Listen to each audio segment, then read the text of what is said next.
Hey guys, today we tackle how to get started collecting, investing, buying vintage sports cards. This is going to be a fun one. Stick around.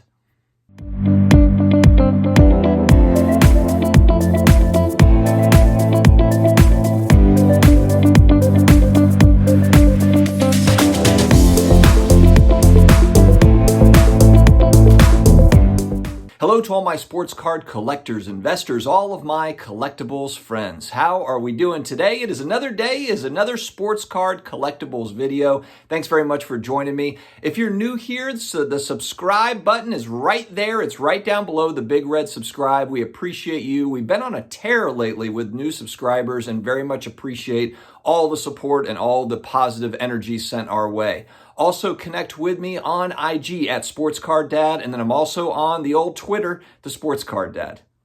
All right, guys, before we get started, let me say too, this is a how to get started video. This is not I am the vintage card expert video. I want to make sure I put that out right up front because I have a lot of viewers that frankly have a lot more vintage sports card knowledge than I do. But I figured, this is a good video for new people coming into the hobby or people that are getting back in, or, maybe you've been doing a lot of the modern, ultra modern stuff, but you're like, what's all this vintage talk about? Let's dive in a little bit. So I would ask, if you are a big vintage collector, throw your thoughts down in the comments section below. As people do find this video on YouTube, they will see what you have to offer. And if there's, insights there, that would be very much appreciated. Before I get started, there is an excellent documentary that is on YouTube. It is called Cardboard Dreams. The reason why I bring this up, and I think it's a must watch for everybody, not right now, wait till the end of this video, go back to it, but Cardboard Dreams on YouTube. This was videoed in 1990. This was a senior project by the guy that made this particular video. It's about 30 minutes long, but it is a time capsule in sports card collecting going back to really the last boom, 1990, when it was really starting to take hold into the kind of the early 90s before it sort of fizzled in the mid 90s, 94, 95. But it's great. It's a time capsule. But the thing that's great about it too is you still have the same debates, the same arguments between people, dealers, and collectors, and about buying the new guys, which at the time, Don Mattingly, rookie cards, were it. And you have kind of the old timers that were like, I don't understand why these kids are buying Don Mattingly instead of buying Mickey Mantle or Willie Mays. And we're having really kind of the same conversations today. And so that's must-watch TV because it gives you an insight. We learn from history, and if we don't learn from history, it is doomed to repeat. Not to say that it's a bad thing to just, to buy Patrick Mahomes and Luka Doncic and all these guys, but it's just good. It's a good reference point because the argument with vintage collectors a lot of times is, hey, I don't have to guess how the career is going to turn out. I don't have to guess how it's all going to end because I already know. These vintage players, Mickey Mantle, Willie Mays, they've already done it. They've already won the titles and won the MVPs and et cetera. So I already know what to expect. A lot of them are deceased, so there's not anything they can do kind of post-career stupid stuff that would have a negative impact on their cardboard. Whereas I know a lot of people that collect modern, ultra modern, people that are playing, they're like, hey, look, it's not exciting to me, that the players aren't playing. I want to collect cards where the players are playing and maybe there's upside value, etc. But so there's debates on both sides. And by the way, I think it's okay to do it all, to do both. I do a little bit of all of it, whether it be modern, ultra modern, vintage, and I do a lot of collectibles, other collectibles as well. I've got graded comic books and graded video games and graded starting lineups. I've got all sorts of weird stuff. But the reason why I bring up Cardboard Dreams is because on the lines of what people say with modern, ultra modern, like the players are playing and it's exciting, it helps to kind of shift your mindset a little bit because when you're collecting vintage, I'm collecting both. So, I have an appreciation for the guys that are out there right now that are putting it all on the line on the court or on the field. But I also have an appreciation of history and the guys, gals that came before that led the way so that these players have the opportunities that they have. And that is where I think that appreciation, that historical appreciation is where vintage card collecting comes in. That's where you really start to dig in deep and dive into not just the careers of the players, what did they do, off the field. Roberto Clemente is a great example of this. One of my uncles is a huge Roberto Clemente fan. Watched him growing up, and then also he was very giving, off the field as well. Just an all-around good guy as far as reputation, and he's always kind of talked to me about how great. And then and other family members talk about how great Clemente was as a person. And so you kind of you learn these things, and you start to learn about the players. You start to learn about how great they were, but also their flaws as well. We're all humans. We're all people. So, you learn about the good and the bad, and you learn to kind of appreciate that. And that's what kind of spurs on the, I'm going to be that player collector, or I'm going to collect this particular team. I really appreciate what this team did, what this franchise kind of turned into, like the LA Lakers, before they were a thing, and kind of, Jerry Buss coming in. There's a whole documentary on that now with, bringing in Magic Johnson and stuff, on HBO Max. So it's an appreciation for the past and how did we get there now. A lot of the nostalgia that I have growing up as a kid, it's 80s, 90s stuff, but a lot of that too is an appreciation for what came before. What came before that brings us to where we are now. And to me, that's really kind of the vintage card collecting mindset, is to be able to, really look at that and look at some of these cards as historical artifacts, because I believe that they are. I mean, a lot of times, the sets are very important sets, not even just in the card world, but in history and in Americana. If you're looking at 52 Topps baseball, there's a reason why. It's not just because like the design is cool. There's a whole story behind that set. 86 Fleer basketball, of course, the Michael Jordan rookie card. At the time, everybody passed on it. I was a kid in 1988 in card shops. 86 Fleer was widely available. I didn't touch it, and a lot of people didn't. And it was printed, it was available. One of my hobby friends, Flipping Steve, would tell stories about just being in the grocery store. They had it literally right there, packs of 86 Fleer in the grocery store all day. And he bought some as a kid, but yeah, if he knew what packs went for, of course everybody would have gotten it. That's the fun of collectibles and kind of the fun of vintage. Now, some people will say too, there's some of these modern cards and sets, they will eventually be the vintage. And hey, I get that. I think you can do all of these things. You can do all of this stuff, but it's an appreciation for what came before. And so once you kind of shift into that and start to really dig into players and teams and franchises and everything else, it opens up a lot of doors. If you're trying to figure out where to start with cards, understand that you've got 4 major sports, and that's before you get into soccer and some of the, the lesser watch stuff. You've got baseball, football, basketball, and hockey. And so I think one of the things first off is making a decision of what are you going to tackle? Because it's not realistic unless you've just got a ton of cash to really dive into all 4 sports, in my opinion, at the same time. I almost think it's better to chunk it off and just say, what am I prioritizing first? Basketball? Great. I'm going to look at 61 Fleer. I'm going to look at some of these 70s sets. I'm going to look at the 80s sets. Now, I know some people say the 80s is not vintage, but hey, y'all, we're getting older. And as we get older, I'm starting to find out that I myself am vintage. I'm getting old. So I'm going to throw 80s in with this, even though I understand that it's not really true vintage. But the point is really diving into which sport do you really enjoy, and also which ones are you going after one specific player? Is it Willie Mays? Is it Wilt Chamberlain? Are you just kind of collect like that one player's cards? Or are you going to dive in and kind of look at sets and look at collecting certain sets? 61 Fleer has 66 cards in the set, 61 Fleer basketball. So there are quite a few set collectors for that set because there's not 400 cards. You're not going after, hundreds of commons. 66 Fleer basketball, while more scarce, and if you want it in certain grades, it could get pricey. But the point is that it's not it's not 500 cards, it's 66 cards. So narrowing it down to sport and then set. Is it set collecting? Are we player collecting? What does it look like? Rookie card collecting? Hall of Famer collecting? Are we going after, the Hall of Famers, from the 60s, from the 50s, from the 70s?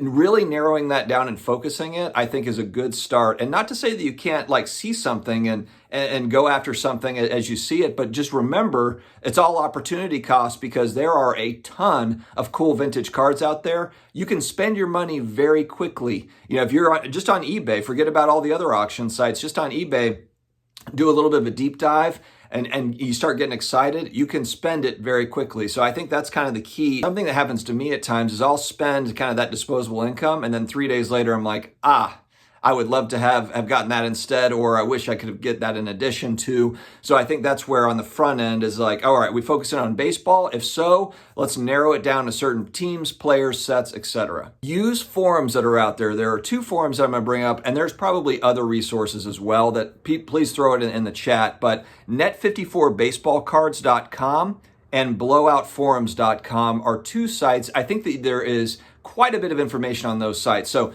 use those to really get people's opinions. There's a lot of long-time collectors on these sites, and if you search for specific sets, it'll pull up threads and posts. It'll give you an idea of kind of what is what, and okay, you'll learn things. You'll learn a lot just from reading those forums, and some of those forums are going back years, a decade. You'll look back on a forum post that's 10 years old and just kind of laugh because you're like, I do it all the time where people are talking about how expensive something is, and then I look at the pricing now, and of course, it's not even in the same world. It's way more expensive than it was in 2012 when this person posted this on Blowout or whatever. But those forums are fun to kind of read through. It's also another history lesson, but especially obscure sets, and obscure cards.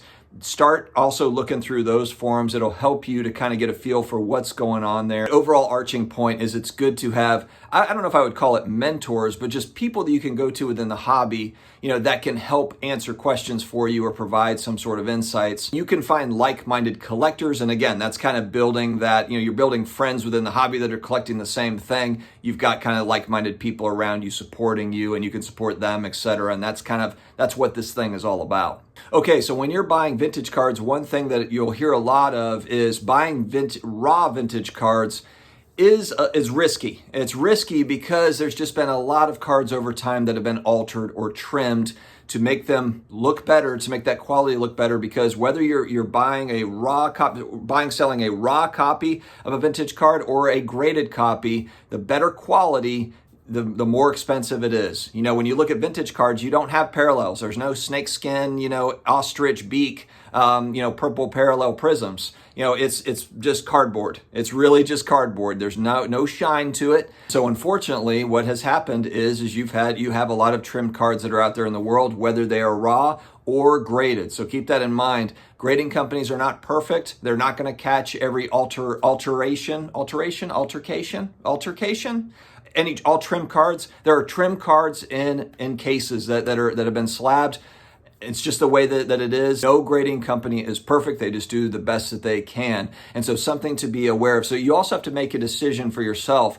Would you rather have a card that may be a little bit beat up, that's more of a mid-grade if you're looking at graded vintage? Would you rather have a 3, a 4, a 5 as opposed to maybe a 7, 8, 9, or 10, of course, is going to be priced extremely high, but you understand my point. The 7, the 8, the 9, there will be a question mark as to, has this been altered? Is it a little bit too nice, a little bit too perfect? Whereas if you have kind of, rounded corners on a card, it looks like it's been through some stuff, less likely that it's been altered. Maybe they touched it up, I don't know, but you understand my point. When you have perfectly, a perfect card from 1960, you also kind of wonder how did that even happen? So just keeping that in the back of your mind. It's not to say that you can't, get into high-end vintage. Not to say that I never will either. I think that high-end vintage has a place for sure, but you just have to understand the history of the hobby and understand that trimming was kind of, it is and it still is a part of the hobby, unfortunately.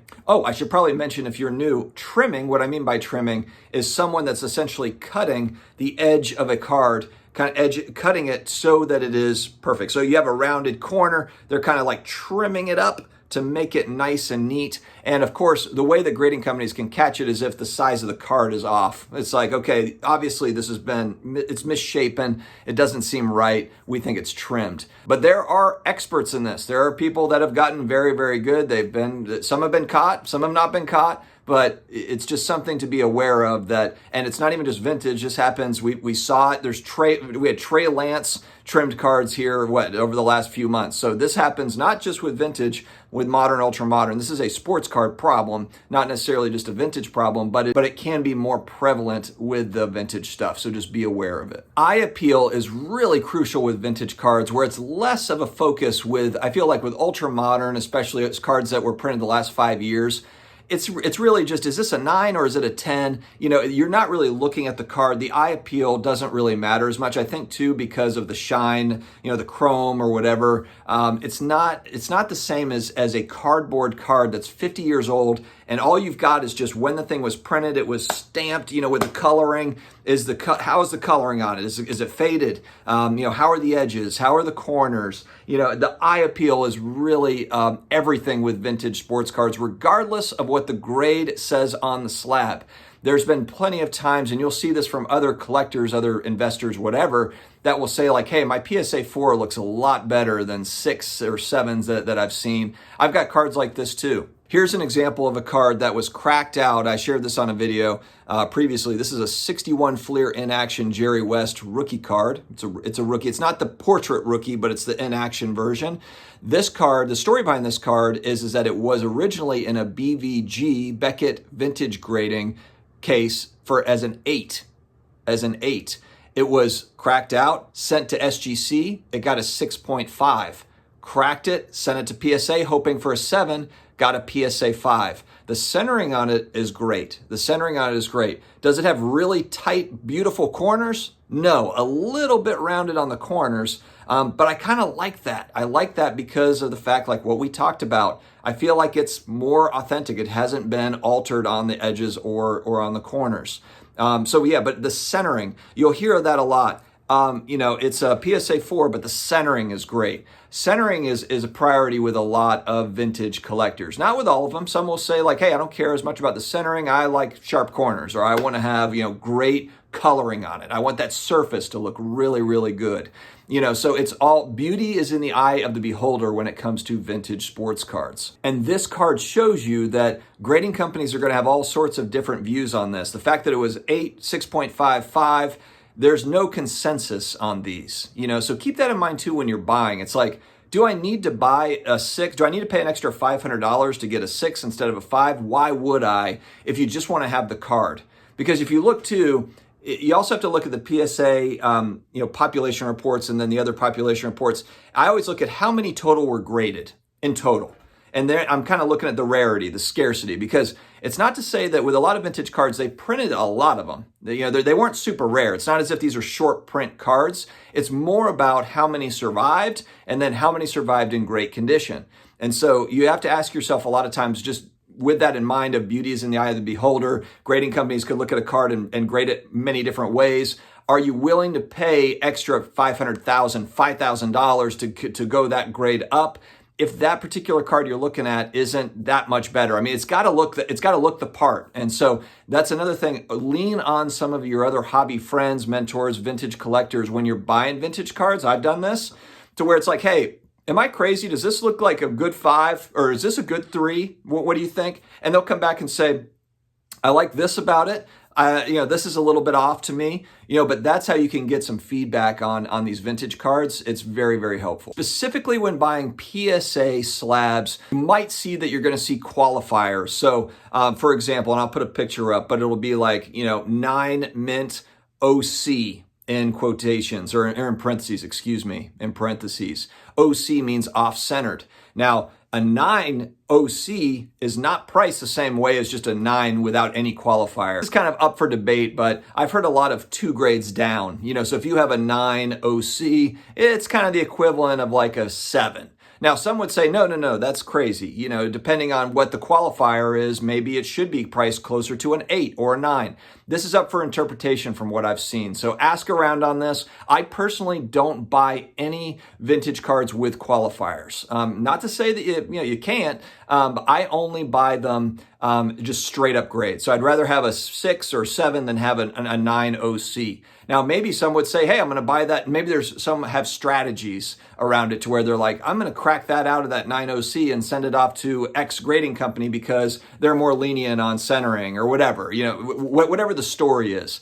And that gets it out of that. It's a good looking card because it got a 9, but, it's got that OC, which isn't great. I don't really like that. So some people do that stuff. I've never cracked a slab before to resubmit, but there are strategies around this. Again, if anyone in the comments wants to throw this around, I'm perfectly good with that. Understanding qualifiers is important. You've got OC for off-centered. You've got ST for stain. You've got PD for print defect. OF for out of focus. I don't see that one too often, and a lot of these, correct me if I'm wrong for viewers watching, but I don't think that they use these qualifiers anymore. I'm pretty sure that they don't. For new cards that are being graded, there are no qualifiers. I think a lot of the big debate with vintage is, can I buy them raw? Should I buy them only graded because I'm worried about some sort of a trim? But again, the grading company might not catch it, or they might say something is trimmed that actually wasn't trimmed. I've heard of that as well, where a grading company might be like, you know what, I'm not quite sure on this. We're just going to say we're not sure. It might be, it's altered. We're not going to touch it. Because remember, PSA and a lot of these grading companies, they have guarantees. So if they make a mistake on the grade, they've got to pay for it on the back end if they get it wrong. So I'm sure at times they're probably conservative and they're like, I don't want to mess with this. We're just going to, it looks a little off. So we're going to go with this is altered or this might be trimmed or whatever. So you just got to keep that in mind when you're buying vintage. And look, there's a lot of people that have been buying vintage raw cards that are not slabbed that still run into cards that have been trimmed. So it's not as if you've got 20 years of experience or whatever, that you're never going to buy a trimmed card if you're buying raw vintage. It just happens. And it might be that the dealer is selling it to you that doesn't even know themselves. It's not as if they're selling it because they did it. They might have got that might have been trimmed 10, 20 years ago or whatever. It just happens to be in their hands now. So I think that's the big thing. For me, I really only buy graded vintage just to be on the safer side, but that's all up, for each collector. And some people like to buy vintage and send it off for grading. They've got a good eye for it. They get a good grade on it. Maybe they can resell a few of them or there's probably, if you know what you're doing, I'm sure there's a lot of folks that do very well on the vintage side, being able to buy them raw and then send them off for grading. And they'll probably say, if it gets a 2 or a 3, I'm in good shape. If it gets a 5, then fantastic. So I'm sure I've thought about that myself, buying some vintage raw. And actually at the National, one of my hobby friends, Ryan, will be there. And I think that I probably will buy some raw vintage, take a shot at it, and then send it off to an SGC, and see what happens. But there's all sorts of different fun strategies with collecting these cards. So guys, thank you very much for joining me here today. Again, this is a longer video for me, but this is a fun kind of get the conversation started type. And I've got great viewership that will chime in and throw out some insights certainly to pay attention to. But if you're somebody that's new getting into the hobby and vintage is you're thinking this is more of a safe place compared to maybe some of the newer players that are improving, there is a lot of fun to be had in collecting vintage sports cards. All right, guys, stay healthy, stay awesome. I will talk to you again later.